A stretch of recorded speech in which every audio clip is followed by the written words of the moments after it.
사도행전 9장 1절에서 5절까지 말씀 함께 찬찬히 한 목소리로 합독하도록 하겠습니다. 시작. 사울이 주의 제자들에 대하여 여전히 위협과 살기가 동등하여 대제사장에게 가서 다메섹 여러 회당에 가져갈 공문을 청하니 이는 많이 그 도를 따르는 사람을 만나며 남녀를 막론하고 결박하여 예루살렘으로 잡아오려 함이라. 사울이 길을 가다가 다메섹에 가까이 이르더니 우연히 하늘로부터 빛이 그를 둘러 비추는지라. 땅에 엎드려져 들음에 소리가 있으시되 사울아 사울아 내가 어찌하여 나를 박해하느냐 하시거늘 대답하되 주여 누구시니이까 이르시되 나는 내가 박해하는 예수라. 아멘. 예수 그리스도를 아는 지식을 사모하는 모든 분들을 진심으로 축복합니다. 우리가 하나님을 언제 찾을까요? 하나님을 찾는 이유는 인생이 너무 힘들기 때문입니다. 살다 보면 저도 나이를 한 살 한 살 먹다 보면 그냥 인간관계도 깔끔하게 일처리도 깔끔하게 하는 게 저의 성향인데 안 돼요. 절대 안 돼요. 그래서 이제는 이렇게 했던 걸 이제 놓는 과정입니다. 인간관계 깔끔하게 안 되고요. 일처리 깔끔하게 절대 안 됩니다. 그냥 이 실타래처럼 얽혀있는 그 상황에서 그냥 사는 게 인생이구나라는 것을 매 순간 배워갑니다. 우리는 살만하면 절대 하나님 찾지 않습니다. 인간의 죄된 본성이 어디인지 아주 극명하게 보여주는 게 바벨탑 사건이죠. 하나님의 이름을 내자. 하나님 우리 이름을 내자. 하나님 자리에 올라가자. 이게 우리의 죄된 본성입니다. 계속 우리 이름 내고 싶고 하나님 없이 살려고 하는 게 우리의 모습이죠. 그런데 하나님께서는 우리에게 고난을 허락하십니다. 사실 고난을 하나님이 허락하신 게 아니라 이 땅 가운데 사는 자체가 고난이죠. 하나님 없이 사는 게 고난입니다. 근데 고난은 우리에게 내 자리가 하나님 자리가 될 수가 없지. 내 자리가 어디 있는지 알려줍니다. 그리고 잠시 멈춰서서 내가 정돈해야 되는 삶의 자리가 무엇인지 보여줍니다. 몸이 아파서 나의 일상에 아주 작은 행동이라도 제약이 걸릴 때 이 몸뚱아리도 사실 내 의지대로 할 수 없구나라는 것을 알게 해준 게 바로 고난이고 약함입니다. 사람의 마음 또한 내 마음 같지 않죠. 내가 정말 애를 쓰고 열심히 해서 내 마음을 줘도 삔때가 상하면은 어긋나는 게 사람과의 관계이거든요. 관계를 맺는 것 또한 내 의지로 할 수 있는 게 아니구나라는 것을 우리가 매 순간 깨닫게 되죠. 그래서 결국 나 요새 왜 이렇게 힘들지? 되게 힘들다. 살기 너무 팍팍한데? 라는 생각이 들 때 가만히 살펴보면 내 생각대로 되지 않을 때. 그럴 때 우리는 되게 힘들다 생각하고 내 이상은 저기 가 있는데 이 파라다이스 같은 내 계획은 저기 가 있는데 내 현실은 그걸 따라가지 않는 거예요. 이 엄청난 간격에 몸서리치면서 채워지지 않은 결핍 때문에 우리는 진짜 힘들다라고 생각을 합니다. 그래서 그런가 요새 되게 짠하다라는 생각이 드는 게 요즘 매체에서 굉장히 많이 나오는 영상이 뭔지 아세요? 성공한 사람들의 성공 비법. 엄청 많이 나옵니다. 대중매체에서도 나오고 유튜브에서도 엄청 많이 나옵니다. 그런 성공한 사람들의 성공 비법이 영상이 넘쳐난다는 거는 그만큼 수요가 있다는 얘기거든요. 한국 사회에서 그만큼 수요가 있다는 얘기는 그만큼 나의 삶이 만족스럽지 않고 나는 불행한 것 같고 그러니까 찾아보는 거예요. 어떻게 하면 살아갈 수 있지? 어떻게 하면 난 좀 행복하게 성공되게 살 수 있지? 우리는 계속 귀동냥하면서 열심히 찾아듭니다. 근데 그거 잘 들어보시면 굉장히 도움이 되는 것도 많아요. 왜냐하면 이 세상의 원리를 굉장히 잘 파악해서 그거에 맞춰서 풀어가는 사람들이기 때문에 볼 수 있는 건 많습니다. 근데 거기서 공통된 모습이 있죠. 그분들의 모습을 보면 첫 번째로는 자기 자리에서 최선을 다합니다.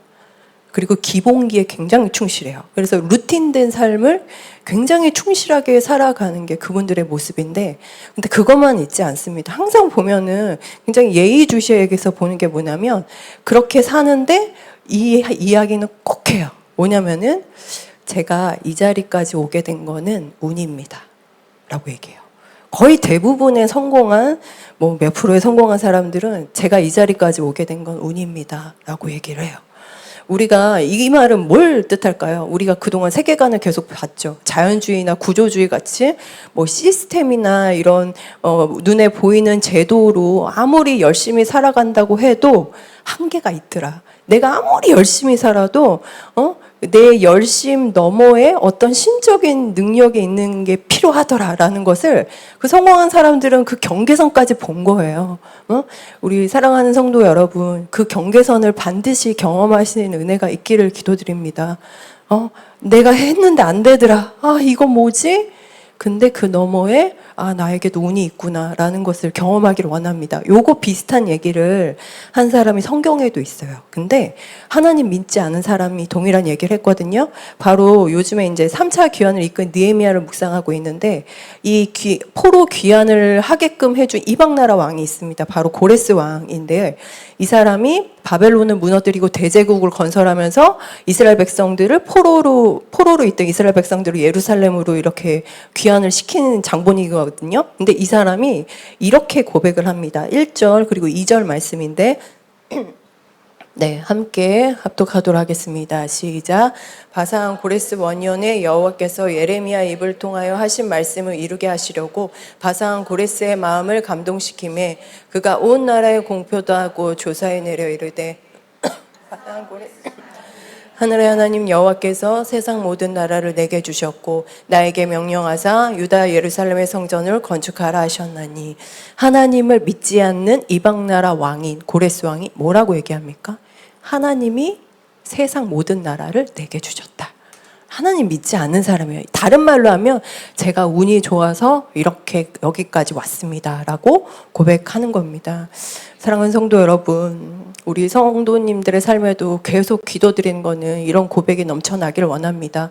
이 사람은 하나님 믿지 않지만 제가 운이 좋아서 이렇게 했습니다 하지만 우리는 뭐라고 고백할까요? 그걸 다른 말로 하면 하나님의 은혜로 여기까지 왔습니다. 하나님의 은혜로 저 은혜 아니면 이렇게 못해요 라고 고백할 수 있는 은혜가 있기를 원합니다.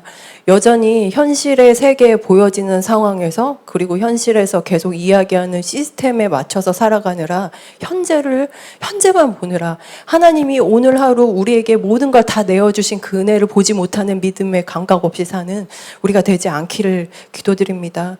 그래서 오늘 이 시간에는 한번 돌아보고 싶은 거죠. 우리 성도님들은 여전히 내 능력으로만 살고 계시는지 아둥바둥 그렇게 살고 계시는지 오늘 말씀을 통해서 진작에 누려야 할 영역으로 우리 한계 너머에 하나님의 역사하신 가운데 나아갈 수 있는 은혜가 있길 예수님의 이름으로 축원드립니다.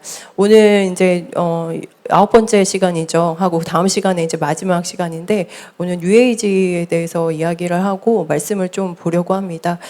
이 땅에 있는 사람들은 점점 하나님을 멀리하고 초월적인 것보다 이 땅에 있는 재료를 가지고서 눈에 보이는 것, 경험과 이성으로 어떤 제도를 만들어서라도 이렇게 만들어서 살아가고 있는 게 요즘 이 땅 현대까지 와 있는 사람들의 패턴인데 이제 뉴에이지에는 이런 메시지가 매우 중요합니다.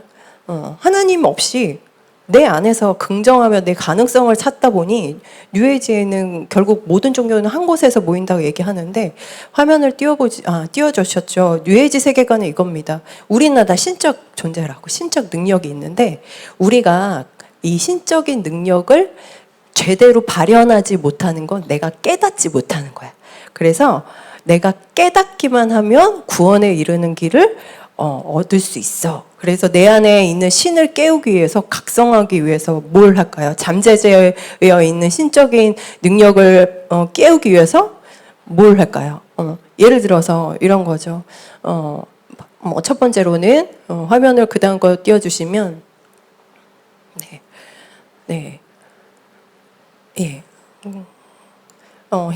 크게는 뉴에이지에 우리 사회에서 되게 영향력이 있는 거는 음악입니다.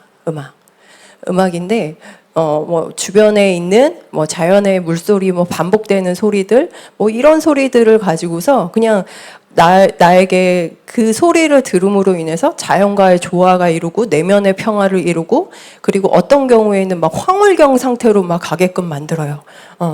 그래서 그런 그걸 들음으로 인해서 그걸 들음으로 명상함으로 인해서 내 안에 각성하고 내 의식을 깨워서 그 안에서 내 신적인 능력을 깨울 수 있다라고 얘기를 하고, 그거를 이제 대표적인 게 영화나 문화에서도 되게 많은데, 영화에서 뉴에이지 영화를 이제 볼 수 있는 게 크게 스타워즈에 보면 제다이가 있잖아요. 제다이가 명상하고 훈련하죠. 그래서 뭘 깨우나요? 포스라고 들어보셨죠? 포스라는 에너지. 내 안에 있는 거예요. 명상과 훈련을 통해 포스라는 에너지로, 거기엔 선과 악이 다 있거든요. 그 안에 있는 선과 악을 가지고 위험한 상황에서 그걸 깨움으로 인해서 위험한 상황에서 헤쳐나갈 수 있다. 얘기를 해요. 또 하나 대표적인 영화가 아바타입니다. 아바타. 인간인 제이크가 몸은 되게 불편하잖아요. 그런데 네트워크 에이바라는 네트워크를 통해서 또 다른 세계 안에서 이제 살아가는 모습을 보이죠. 그래서 여기에 있는 얘가 진짜가 아니라 마지막에는 가상 세계 안에 있는 나를 진짜로 만들어 버리는 그런 상황을 볼 수가 있습니다. 그리고 뉴에이지에서 그래도 가장 영향이 있는 건 명상이랑 요가죠. 명상이랑 요가. 그래서 내 단순한 운동을 넘어서 뭔가 수련을 통해서 내가 구원을 이룰 수 있고, 수련을 통해서 내 마음의 평온을 이룰 수 있다라고 생각하는 것들, 이런 것들이 이제 뉴에이지의 모습들입니다. 결국 내가 수련하고 깨달은 과정을 통해서 옳은 길로 갈 수 있다고 생각하는 거예요. 다만 난 깨닫지 못할 뿐이지. 그래서 그걸 가지고서 계속 나를 정돈해가고 평안하게 만들어버리고, 그러면은 결국은 구원에 이룰 수 있어 라고 생각하는 게 이제 뉴에이지의 모습입니다. 그렇다면 오늘은 이렇게 내 열심과 내 행위와 어떤 수련을 통해서 구원을 이룰 수 있다고 되게 만연하게 생각되어 있는 그 가운데, 동일하게 사울이라는 사람에게도 이런 모습이 있었거든요. 그거를 하나님께서 어떻게 어루만져 주시는지를 우리가 한번 살펴보겠습니다. 한 가지 메시지만 함께 나누겠는데요. 한 가지 메시지는 내 한계를 벗겨주신 예수님의 은혜를 감사하라라는 겁니다. 오늘 말씀은 사울의 말씀입니다. 오늘 사울은 바울이 회심하기 전 이름입니다. 바울이 회심 전 이름이 사울인데, 사울이 오늘 살기가 충만해가지고 공문을 들고 막 다메섹으로 가는 길이에요. 근데 이 공문은 어떤 것을 하기 위함인가? 1절에서 2절까지 말씀 함께 합독하도록 하겠습니다. 시작. 사울이 주의 제자들에게 대하여 여전히 의역과 살기가 등등하여 대제사장에게 가서 다메섹 여러 회당에 가져갈 공문을 청하니, 이는 만일 그 도를 따르는 사람을 만나면 남녀를 막론하고 결박하여 예루살렘으로 잡아오려 함이라. 사울이 공문을 가지고 뭘 하기 위해서, 예수를 믿는 자들을 모조리 다 잡아 죽이려고 공식력을 써서라도 매우 열심을 내고 있습니다. 사울이 굉장히 열심을 하고 있죠. 근데 이 사람의 머리가 워낙 비상하다 보니까 혼자 힘으로 안 되니까 저 목적을 내가 이루기 위해선 공적인 공신력을 통해서 조직을 동원해서라도 내 목적을 이루고야 말 거야 하는 엄청난 추진력을 갖고 있었던 사람이에요. 근데 바울이 위협과 살기가 등등하다였다고 말합니다. 위협과 살기가 등등하였다. 헬라어에서는 내가 저 사람을 죽여야 되겠다라는 생각으로 가득 차 있었다는 거예요. 그럼 여기서 한번 질문을 드려볼게요. 사울은 엘리트 집안 사람이고, 근데 유대의 신봉자였고, 유대 전통 속에서 살아왔던 사람들입니다. 근데 사울을 움직이는 건 뭘까요? 사울이 이렇게 행동하게, 열심을 다해서 행동하게 하는 이 사람이 움직이게 하는 동력은 뭘까요? 여기서 얘기가 나오죠. 사울이 바리새인이며 뼈대 있는 가문이며 그동안 그가 열심히 수련해 왔던, 이게 중요한 게 아니라 이 사람을 움직이는 거는 그 안에 있는 살기입니다. 살기. 그 살기는 예수를 믿는 자는 반드시 죽여야 되겠다라는 그 살기가 그를 움직이고 있습니다. 그러면 여기 계신 한 분 한 분 한번 질문을 드려볼게요. 여러분도 움직이고 있는 건 뭡니까? 결핍입니까? 방황입니까? 낙심입니까? 걱정입니까? 어떤 것이 우리 성도님들을 움직이고 있습니까? 결국 내가 하나님을 위해서 뭔가 되게 열심을 하고 내 가정을 위해서, 내 자녀를 위해서, 내 앞길을 위해서 뭔가 되게 열심을 한다고 해도 내가 어떤 자리에서 뭘 하더라도 결국 내 마음에 있는 것이 나를 움직입니다. 그러면 오늘 사울이 공문을 받아서라도 살기를 가득 담고 그 살기가 요구하는 대로 내가 다 예수를 믿는 자를 다 잡아 죽여야 되겠다 하고 가는 거죠. 근데 사울 같은 경우가 이렇게 유대인 신봉자로서 예수를 믿는 자들을 죽여야 되겠다 생각할 만큼 이 사람이 확신에 차 있던 것은 그 사람이 봤을 때 그게 옳은 거였어요. 왜냐하면 그동안 포로시대 이후에는 나라가 없는 상태에서 살다 보니 그 척박한 곳에 자기 정체성을 지키기 위해서는 뭘 붙잡고 있어야 될까요? 예루살렘 성전 다 무너졌지. 사람들도 공동체도 다 와야 됐지. 근데 나는 하나님 말씀대로 살고 싶어. 그래서 정말 붙잡았던 게 율법이고 전통이었어요. 그 율법이고 정통 가지고 억척까지 살아와서 여기까지 와서 사울의 때까지 온 거죠. 그래서 그거를 무시할 수 없었고 그게 어떻게 보면 하늘보다 더 앞서 있는 의가 된 거고 그렇게 살아가는 게 옳은 거였어요. 그래서 예수님께서 오셔서 뭐라고 얘기를 해요? 내가 율법을 완전하게 하려고 하고 내가 메시아라고 얘기하니까 그걸 받아들일 수 없었던 거예요. 그래서 이 새날을 허락해 주시고 새로운 지경을 넓혀주시는 지금 현재 자리에서 역사하시는 하나님의 인도하심을 보지 못하고 그동안 내가 악착까지 열심히 살아왔던 그것만 붙잡고 있었던 사울에게 뉴에이지 가르침과 비슷합니다. 이거예요. 뉴에이지 가르침은 이거예요. 나는 언제나 오라. 내가 선택한 길도 그래서 오라. 그래서 내 안에 계속 나의 의식을 깨우고 내 안에 그 선한 것을 계속 이렇게 들여다 봐야 해. 라는 메시지와 동일합니다.